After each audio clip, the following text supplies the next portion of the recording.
বালুরঘাটের ললিত মোহন আদর্শ উচ্চ বিদ্যালয়ের আবাসিক কয়েকজন ছাত্রকে মারধরের অভিযোগ উঠেছে স্থানীয় এক ব্যক্তির বিরুদ্ধে।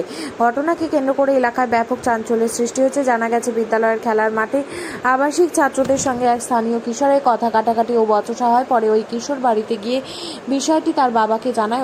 এরপর অভিযুক্ত ব্যক্তি বিদ্যালয়ে এসে আবাসিক ছাত্রদের ওপর চড়াও হন এবং তাদের বেধড়ক মারধর করে। আহত ছাত্ররা সকলেই তপন ব্লকের বাসিন্দা। বৃহস্পতিবার সকালে বিদ্যালয় কর্তৃপক্ষ বিষয়টি অভিভাবকদের জানালে তারা দ্রুত স্কুলে পৌঁছে সন্তানদের অসুস্থ অবস্থায় দেখতে পান। এরপর আহত ছাত্রদের উদ্ধার করে বালুরঘাট জেলা হাসপাতালে ভর্তি করা হয়।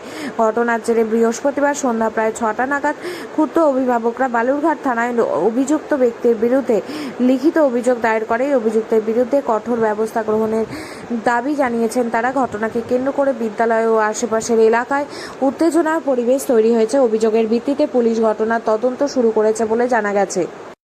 ঘটেছিল গতকালকে ললিত মোহন আদর্শ উচ্চ বিদ্যালয়ে আমার ভাই ক্লাস 5-এ পড়ে। বাচ্চারা স্কুলের মাঠে খেলছিল, সমস্ত বাচ্চারা খেলছিল। এবার বাইরে থেকে একটা বাচ্চা এসে ওদের সঙ্গে খেলতে চেয়েছিল। বাচ্চাদের মধ্যে কিছু একটা হয়েছে, হয়তো কথা কাটাকাটি বা খেলাধুলা বা লেগেছে। বাচ্চাটা বাড়ি গিয়ে বাবা বা মাকে যাই বলেছে। সেই বাচ্চাটার বাবা এসে হোস্টেলে যে বাচ্চাগুলো পেয়েছে সামনে, যে বাচ্চাকে পেয়েছে সামনে মেরেছে মানে কি বেধড়ক মেরেছে। কারো চুলের মুঠি ধরে টেনে নিয়ে এসেছে, কারো পেটে লাথি মেরেছে, আমার ভাইকে ইট ছুঁড়ে মেরেছে। আবার ভাই নাম অপূর্ব রায়, ওকে ইট ছুঁড়ে মেরেছে। আমার কাছে ভিডিও আছে, ফোনে রেকর্ডও করে রেখেছি কিভাবে লেগেছে, কতটা কেটেছে, হাত ফুলে গেছে, হাতটা। কি অভিযোগ করতে আসছে? ঘটনাটা কালকে আমার ছেলে থাকে আদর্শ স্কুলে, ওখানে হোস্টেলে থাকে।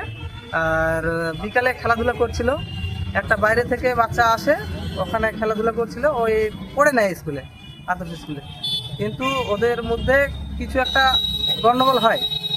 তারপরে ওই বাচ্চাটা চলে যায় ওখান থেকে বাড়িতে। তারপরে ওর বাবা আসে, আমাদের কয়েকটা বাচ্চাকে খুব মারধর করছে, এমনকি ইট দিয়েও মারছে, আবার চুলের মুঠি ধরে আছাড়ও মারছে, আবার পা দিয়ে লাথিও মারছে। ওটা আমরা জানতে পারলাম আজকে সকালে। মাস্টার মশাই ফোন করেছিল, তখন আমরা আসলাম। দেখছি বাচ্চাগুলোর অবস্থা খুব ভালো না। তখন আমরা নিয়ে গিয়ে হসপিটালে ভর্তি করলাম। তো তারপর কখন অভিযোগ কার নামে? অভিযোগ ওই ছেলেটার বাবা এসে মারধর করেছে, ওর নামেই আমাদের অভিযোগ।